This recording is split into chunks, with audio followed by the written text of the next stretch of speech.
ओम सूर्याय नमः। ओम भास्कराय नमः। ओम आदित्याय नमः। भगवान सूर्य प्रतिदिन हमें दर्शन देने वाले हमारे प्रत्यक्ष देव हैं। सूर्य आराधना से कार्य में सफलता और शत्रु पर विजय प्राप्त होती है। भगवान राम ने भी रावण पर विजय प्राप्त करने से पहले सूर्य देव की उपासना की थी। प्रभु श्री राम को ऋषि अगस्त्य ने रावण पर विजय प्राप्त करने के लिए सूर्य उपासना हेतु जो स्तोत्र प्रदान किया था वह था आदित्य हृदय स्तोत्र। इस स्तोत्र को नियमित पढ़ने और सुनने से हर क्षेत्र में सफलता मिलती है। सरकारी नौकरी या कोई भी अच्छी नौकरी पाने के लिए भी इस स्तोत्र को पढ़ने या सुनने मात्र से लाभ मिलता है। प्रतिदिन संभव न हो पाए तो रविवार के दिन सूर्यदेव को अर्घ्य दें और इस स्तोत्र का पठन या श्रवण करें। रविवार की तरह ही सप्तमी तिथि भी सूर्योपासना के लिए उत्तम है और भानु सप्तमी को भी सूर्योपासना का विशेष महत्व होता है। किसी भी रविवार के दिन यदि सप्तमी तिथि का योग बनता है तो वह तिथि भानु सप्तमी या सूर्य सप्तमी कहलाती है। रविवार और सप्तमी तिथि के योग से बनी इस तिथि पर की गई सूर्योपासना विशेष फलदायी मानी जाती है। कोई भी साधना मंत्रों की ध्वनि के गुंजन के साथ होती है तो और अधिक प्रभावशाली बन जाती है, क्योंकि मंत्रों की ध्वनि के गुंजन से जो तरंगे उत्पन्न होती हैं, वो हर दोष को, हर बुराई और गलत प्रभाव को समाप्त करती रहती है। इसीलिए मंत्रों की ध्वनि से मिलने वाले संपूर्ण लाभ की प्राप्ति हेतु इस स्तोत्र का संस्कृत में पठन किया गया है। साथ ही सरल हिंदी में भावार्थ संस्कृत में बोले गए मंत्रों का पूरी तरह अर्थ समझने में मदद करेगा, ताकि इस स्तोत्र को अर्थ सहित समझकर आत्मसात करके सूर्य देव का वंदन कर पाएं। मंत्रों का सरल हिंदी भावार्थ पूर्ण रूप से सूर्य भगवान की तेजोमय किरणों के प्रकाश को अपने भीतर समाहित करने के लिए प्रेरित कर पाए और हमें साधना से पूरी तरह से जोड़ पाए। यदि आप इस स्तोत्र का मात्र श्रवण करना चाहते हैं तो वह भी उत्तम है, और यदि श्रवण करने के साथ साथ विनियोग और सभी न्यास भी करना चाहें तो ये भी श्रेष्ठ है, क्योंकि जिस देवता की वंदना स्तोत्र में की जा रही है उनकी कृपा प्राप्ति के लिए और इस तरह अपनी मनोकामना की सिद्धि के लिए विनियोग किया जाता है, और न्यास के द्वारा अपने शरीर के सभी अंगों को मंत्रमयी कर स्वयं को शक्ति संपन्न किया जाता है। कहा भी गया है, देवो भूत्वा देवम यजेत, अर्थात स्वयं देव भाव में आकर ही देवता की पूजा करनी चाहिए। न्यास का अर्थ ही होता है स्थापित करना। इस तरह विभिन्न न्यास करके स्वयं में देवभाव स्थापित करके देवता का आवाहन और पूजन फलदायी होता है। पूजन प्रारंभ करने से पहले एक तांबे या पीतल के लोटे में शुद्ध जल लें और एक तांबे की कटोरी। आइए अब भगवान सूर्य का ध्यान करके विनियोग और न्यास आरंभ करें। सर्वप्रथम हाथ में जल लेकर विनियोग करें। ओम अस्य आदित्य हृदय स्तोत्रस्य अगस्त्य ऋषिः अनुष्टुप छन्दः आदित्य हृदय भूतो भगवान ब्रह्मा देवता निरस्ताशेष विघ्नतया ब्रह्म विद्या सिद्धौ सर्वत्र जय सिद्धौ च विनियोगः। अब हाथ में लिया जल अपने बाईं ओर रखी तांबे की कटोरी में डाल दें। अब ऋष्यादि न्यास करें। ओम अगस्त्य ऋषे नमः शिरसि। इस स्तोत्र के दृष्टा ऋषि अगस्त्य को हमारे शरीर के सर्वोच्च अंग सिर पर स्थान देते हुए दाएं हाथ की पांचों उंगलियों से सिर पर स्पर्श करें।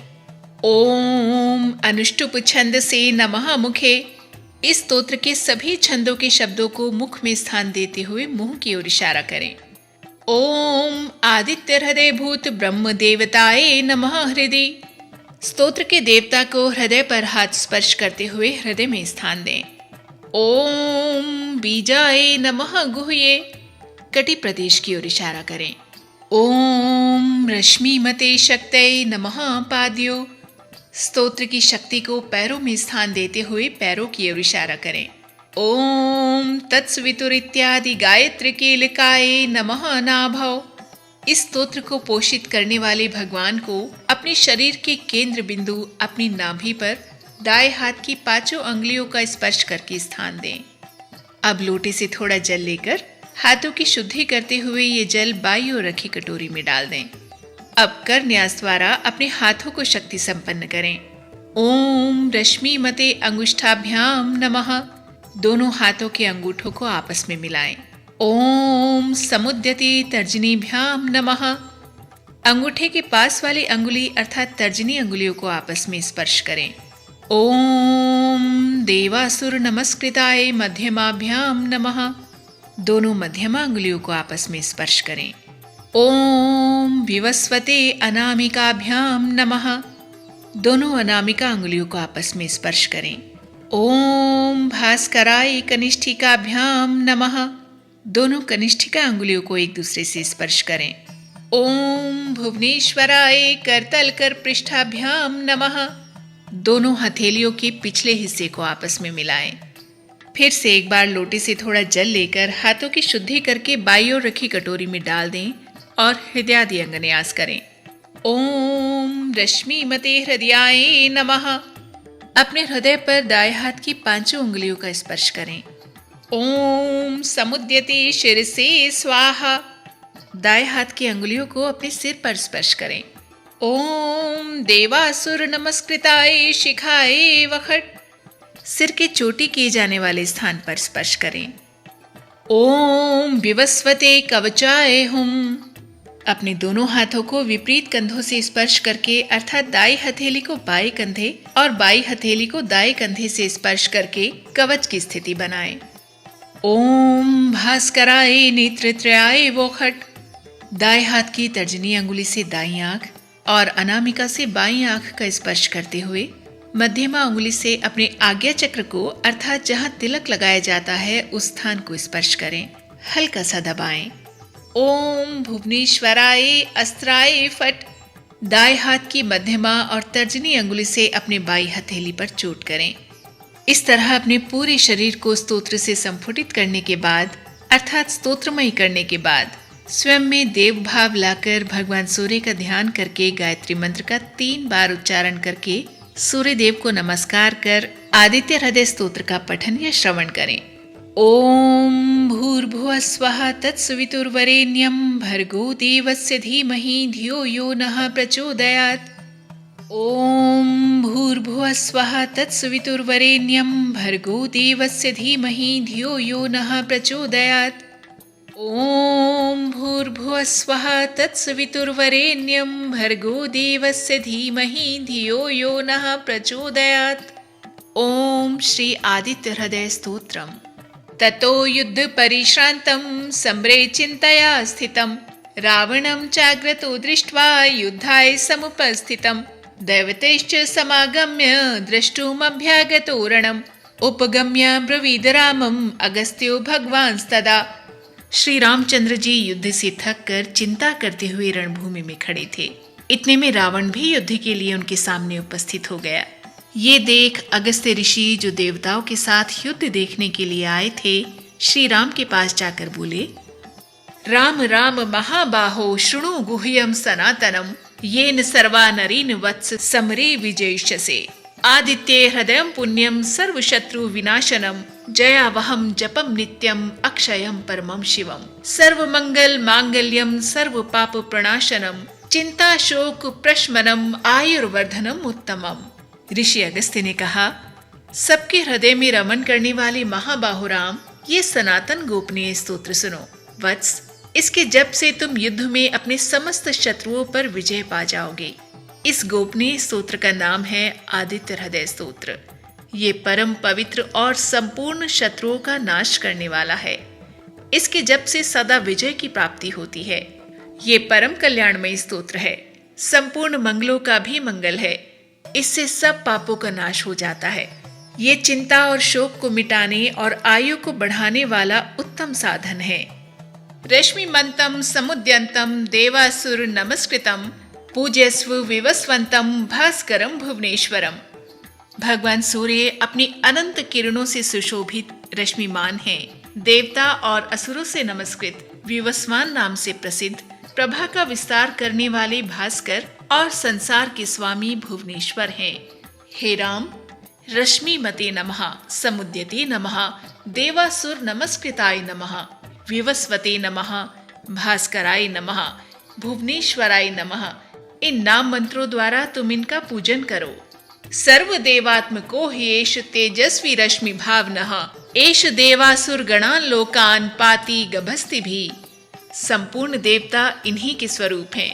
सूर्य देव तेज की राशि हैं और अपनी किरणों से जगत को सत्ता एवं स्फूर्ति प्रदान करने वाले हैं। ये ही अपनी रश्मियों का प्रसार करके देवता और असुरों सहित संपूर्ण लोकों का पालन करते हैं। एष ब्रह्मा च विष्णुश्च शिवः स्कंदः प्रजापतिः महेन्द्रो धनदः कालो यमः सोमो ह्यपाम्पतिः पितरो वस्वः साध्या अश्विनौ मरुतो मनुः वायुर्वह्निः प्रजः प्राण ऋतुकर्ता प्रभाकरः। भगवान सूर्य ही ब्रह्मा, विष्णु, शिव, स्कंद, प्रजापति, इंद्र, कुबेर, काल, यम, चंद्रमा, वरुण, पितर, वसु, साध्य, अश्विनी कुमार, मरुदगण, मनु, वायु, अग्नि, प्रजा, प्राण, ऋतुओं को प्रकट करने वाले तथा प्रभा के पुंज हैं। आदित्यः सविता सूर्यः खगः पूषा गभस्तिमान् सुवर्ण सदर्शो भानुर्हिरण्यरेता दिवाकरः हरिदश्वः सहस्रार्चिः सप्त सप्तिर्मरीचिमान् तिम्रोन्मथनः शंभुस्त्वष्टा मार्तंड कोंशुमान्। इन्हीं के नाम अदिति पुत्र आदित्य, जगत को उत्पन्न करने वाले सविता, सर्वव्यापक सूर्य, खग अर्थात आकाश में विचरने वाले, पोषण करने वाले पूषा, गभस्तिमान अर्थात प्रकाशमान, सुवर्ण सदर्श सोने के समान दिखने वाले, भानु प्रकाशक, हिरण्यरेता ब्रह्मांड की उत्पत्ति के बीज, दिवाकर रात्रि का अंधकार दूर करके दिन का प्रकाश फैलाने वाले, हरिदश्व दिशाओं में व्यापक अथवा हरे रंग के घोड़े वाले, सहस्त्रार्ची हजारों किरणों से सुशोभित, सप्त सप्ती 7 घोड़ों वाले, मरीचिमान किरणों से सुशोभित, तिम्रोन्मथन अंधकार का नाश करने वाले, शंभु अर्थात कल्याण के उद्गम स्थान, त्वष्टा भक्तों का दुख दूर करने और जगत का संहार करने वाले, मार्तंडक ब्रह्मांड को जीवन प्रदान करने वाले, अंशुमान किरण धारण करने वाले सूर्यदेव आपको नमस्कार है। हिरण्यगर्भः शिशिरः तप्नो अहस्करो रविः अग्निगर्भो अदितेः पुत्रः शंखः शिशिरनाशनः व्योमनाथ स्तमोभेदी ऋग्यजुषामुपार्गः घनवृष्टिरपां मित्रो विंध्यवीथि प्लवंगमः। हिरण्यगर्भ अर्थात ब्रह्मा, शिशिर स्वभाव से ही सुख देने वाले, तपन गर्मी पैदा करने वाले, अहस्कर दिनकर, रवि सबकी स्तुति के पात्र, अग्निगर्भ अग्नि को गर्भ में धारण करने वाले, अदिति के पुत्र, शंख आनंद स्वरूप एवं व्यापक, शिशिर नाशन शीत का नाश करने वाले, आकाश के स्वामी व्योमनाथ अंधकार को नष्ट करने वाले, तमोभेदी ऋग यजु और साम वेद के पारगामी, घनी वृष्टि के कारण घन वृष्टि, अपाम मित्र जल को उत्पन्न करने वाले, विंध्यवीथि प्लवंगम आकाश में तीव्र वेग से चलने वाले सूर्यदेव आपको नमस्कार है। आतपी मंडली मृत्युः पिंगलः सर्वतापनः कविर्विश्वो महातेजा रक्तः सर्वभवोद्भवः नक्षत्र ग्रह ताराणाम अधिपो विश्वभावनः तेजसामपि तेजस्वी द्वादशात्मन नमोस्तुते। आतपी घाम उत्पन्न करने वाले, मंडली किरण समूह को धारण करने वाले, मृत्यु मौत के कारण, पिंगल भूरे रंग वाले, सर्वतापन सबको ताप देने वाले, कवि त्रिकालदर्शी, विश्व सर्वस्वरूप, महातेजस्वी लाल रंग वाले, सर्वभवोद्भव अर्थात सबकी उत्पत्ति के कारण, नक्षत्र ग्रह और तारों के स्वामी, जगत की रक्षा करने वाले, तेजस्वियों में भी अति तेजस्वी तथा द्वादशात्मा अर्थात 12 स्वरूपों में अभिव्यक्त हैं। इन सभी नामों से प्रसिद्ध सूर्यदेव आपको नमस्कार है। नमः पूर्वाय गिरिये पश्चिमाय द्वे नमः ज्योतिर्गणानां पतिये दिनाधिपतिये नमः। पूर्व गिरि उदयाचल तथा पश्चिम गिरि अस्ताचल के रूप में आपको नमस्कार है। ज्योतिर्गणों अर्थात ग्रहों और तारों के स्वामी तथा दिन के अधिपति आपको प्रणाम है। जयाय जय भद्राय हरेश्वाय नमो नमः, नमो नमः सहस्रांशो आदित्याय नमो नमः। हे सूर्यदेव, आप जय स्वरूप तथा विजय और कल्याण के दाता हैं। आपके रथ में हरे रंग के घोड़े जुते रहते हैं। आपको बारंबार नमस्कार है। सहस्त्रों किरणों से सुशोभित भगवान सूर्य, आपको बारंबार प्रणाम है। आप माता अदिति के पुत्र होने के कारण आदित्य नाम से प्रसिद्ध हैं। आपको नमस्कार है। नमः उग्राय वीराय सारंगाय नमो नमः। नमः पद्म प्रबोधाय प्रचंडाय नमोस्तुते। अभक्तों के लिए भयंकर, शक्ति संपन्न, वीर, शीघ्रगामी सूर्यदेव को नमस्कार है। कमलों को विकसित करने वाले प्रचंड तेजधारी सूर्यदेव को प्रणाम है। ब्रह्मिशानाच्युतेशाय सूरायादित्य वर्चसे भास्वते सर्वभक्षाय रौद्राय वपुषे नमः। परात्पर रूप में आप ब्रह्मा, शिव और विष्णु के भी स्वामी हैं। सूर्य आपकी संज्ञा है। ये सूर्य मंडल आपका ही तेज है। आप प्रकाश से परिपूर्ण हैं। सबको स्वाहा कर देने वाला अग्नि आपका ही स्वरूप है। आप रौद्र रूप धारण करने वाले हैं। आपको नमस्कार है। तमोघ्नाय हिमघ्नाय शत्रुघ्नायामितात्मने कृतघ्न घनाय देवाय ज्योतिषाम पतिये नमः। हे सूर्यदेव, आप अज्ञान और अंधकार के नाशक, जड़ता एवं शीत के निवारक तथा शत्रु का नाश करने वाले हैं। आपका स्वरूप अप्रमेय है। आप कृतघ्नों का नाश करने वाले, संपूर्ण ज्योतियों के भी स्वामी और देव स्वरूप हैं। आपको नमस्कार है। तप्त चामी कराभाए हरिये विश्वकर्मणे नमस्तमो भी निग्नाए रुचिये लोक साक्षिणे। आपकी प्रभा तपाए हुए स्वर्ण के समान है। आप अज्ञान का हरण करने वाले और संसार की सृष्टि करने वाले विश्वकर्मा हैं। तम के नाशक, प्रकाश स्वरूप और जगत के साक्षी हैं। आपको नमस्कार है। नाश्यतेश वैभूतम तमेश सृष्टि प्रभु पायतेश तपतेश वशतेश गभस्ति भी। ऋषि अगस्त्य श्री राम को संबोधित करते हुए कहते हैं, रघुनंदन, ये भगवान सूर्य ही संपूर्ण भूतों का संहार, सृष्टि और पालन करते हैं। ये ही अपनी किरणों से गर्मी पहुंचाते और वर्षा करते हैं। एषु सुप्तेषु जागर्ति भूतेषु परिनिष्ठितः एष चैवाग्निहोत्रम च फलम चैवाग्निहोत्रिणाम। भगवान सूर्य सब भूतों में अंतर्यामी रूप से स्थित होकर उनके सो जाने पर भी जागते रहते हैं। ये ही अग्निहोत्र तथा अग्निहोत्री पुरुषों को मिलने वाले फल हैं। देवाश्च कृतवश्चैव क्रतूनां फलमेव च यानि कृत्यानि लोकेषु सर्वेषु परम प्रभुः। यज्ञ में भाग ग्रहण करने वाले देवता, यज्ञ और यज्ञों के फल भी यही हैं। संपूर्ण लोकों में जितनी क्रियाएं होती हैं, उन सब का फल देने में सूर्यदेव पूर्ण समर्थ हैं। एन मापत्सु कृच्छ्रेषु कांतरेषु भयेषु च कीर्तयन पुरुषः कश्चिन्ना वसीदति राघव। मुनि अगस्त्य कहते हैं, राघव, विपत्ति में, कष्ट में, दुर्गम मार्ग में और किसी भी डर की स्थिति में जो भी इन सूर्यदेव का कीर्तन करता है, उसे दुख नहीं भोगना पड़ता। पूजस्वेन मेकाग्रो देवदेवं जगत्पतिम् एतत् त्रिगुणितं जपत्वा युद्धेषु विजयिष्यति। इसलिए हे राघव, तुम एकाग्रचित होकर इन देवाधिदेव जगदीश्वर की पूजा करो। इस आदित्य हृदय स्तोत्र का 3 बार जप करने से युद्ध में विजय प्राप्त करोगे। अस्मिन् क्षणे महाबाहो रावणं त्वं जहिष्यसि एव मुक्त्वा ततो अगस्त्यो जगाम स यथागतम्। हे महाबाहु राम, तुम इसी क्षण रावण का वध कर सकोगे। ये कहकर ऋषि अगस्त्य जैसे आए थे उसी प्रकार चले गए। एतत् श्रुत्वा महातेजा नष्ट शोको भवत्तदा धार्यमा सुप्रीतो राघव प्रियतात्मवान आदित्यं प्रेक्ष्य जपत्वेदं परमं हर्षं वाप्तवान त्रिराचम्य शुचिर्भूत्वा धनुरादाय वीरवान। ऋषि अगस्त्य का उपदेश सुनकर महातेजस्वी श्री रामचंद्र जी का शोक दूर हो गया। उन्होंने प्रसन्न होकर शुद्ध चित्त से आदित्य हृदय को धारण किया और 3 बार आचमन करके शुद्ध हो भगवान सूर्य की ओर देखते हुए आदित्य हृदय स्तोत्र का 3 बार जप किया। इससे उन्हें बड़ा हर्ष हुआ। रावणं प्रेक्ष्य हृष्टात्मा जयार्थम समुपागमत सर्वयत्नेन महता वृतस्तस्य वधे भवत। परम पराक्रमी रघुनाथ जी ने धनुष उठाकर रावण की ओर देखा और उत्साह पूर्वक विजय पाने के लिए वे आगे बढ़े।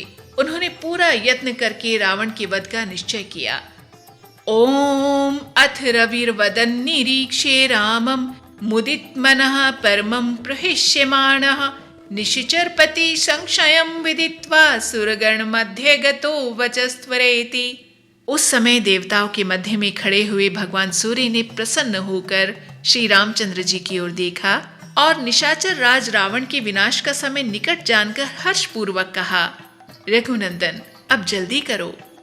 श्री वाल्मीकि रामायणे युद्धकांडे अगस्त्यै प्रोक्तम आदित्य हृदय स्तोत्रम संपूर्णम। इस प्रकार श्री वाल्मीकि रामायण के युद्ध कांड में ऋषि अगस्त्य द्वारा प्रदान किया गया आदित्य हृदय स्तोत्र संपूर्ण होता है। श्री सूर्य नारायण अर्पणम मस्तुः। भगवान सूर्य को अर्घ्य देते समय ध्यान रखने वाली कुछ बातें और अर्घ्य अर्पण करने का तरीका जानने के लिए डिस्क्रिप्शन बॉक्स में दिए गए लिंक पर क्लिक करें और इसी तरह जुड़े रहिए हमारे ऋषियों द्वारा समय समय पर हमें दी गई ब्लेसिंग्स के साथ। इस कार्य में दीप ज्योति यूट्यूब चैनल आपका और किस तरह साथ दे सकता है, इससे जुड़े कुछ सुझाव आपके पास हों तो वो भी साझा कीजिए कमेंट्स के जरिए अपनी राय लिखकर, और इसी तरह हमारा हौसला बढ़ाते रहिए। ओम ह्रीम आदित्याय नमः। ओम ह्रीम भास्कराय नमः। ओम ह्रीम सूर्याय नमः।